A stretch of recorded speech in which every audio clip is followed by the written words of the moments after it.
చాలామంది తమ్ముళ్ళు చెల్లెళ్ళు పాపం పువ్వులు పట్టుకొని తిరగడానికి వాళ్ళకి టైం సరిపోవట్లే. తమ్ముడు, ప్రేమ దోమ అని తిరిగావంటే గుర్తుంచుకో, ఈగలు తోలుకోవడానికి కూడా టైం సరిపోదు. ఈ ప్రేమ దోమ నిన్ను ఈగల దగ్గర తీసుకెళ్తుంది. నేను చెప్తున్నాను, చాలామంది జీవితాలు చూసి ఎక్స్పీరియన్స్తో చెప్తున్నాను. 25 సంవత్సరాలు, మినిమం 25 సంవత్సరాలు లేదా 23 సంవత్సరాలు దాటే వరకు నీ లైఫ్కి ఎవరు కావాలో నువ్వు సెలెక్ట్ చేసుకోకూడదు.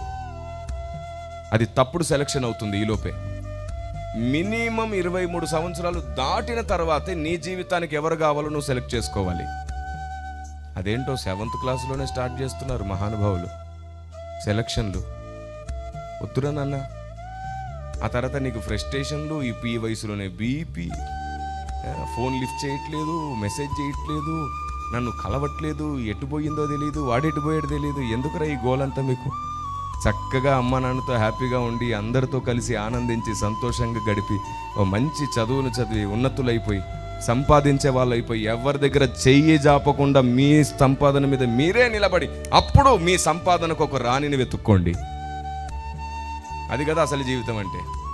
అది కాదంట, ముందు బేవార్సై తర్వాత దాన్ని కవర్స్ చేయాలి. తప్పు నాన్న, ముందు మీరు సక్సెస్ అవ్వాలి. ఇలాగే చాలామంది తమ్ముళ్ళు చెల్లెళ్ళు తమ జీవితాలు పాడు చేసుకుంటున్నారు. ఉన్నట్టుండి మానసికంగా వేధింపబడి చనిపోతున్నారు కూడా. మీలాంటి మంచి మనసులను, మీలాంటి మంచి మనసున్న వారిని పోగొట్టుకున్నందుకు చాలామంది పశ్చాత్తాపపడి బాధపడేటట్లు మీరు ఎదిగి చూపించాలి. ఆమేన్.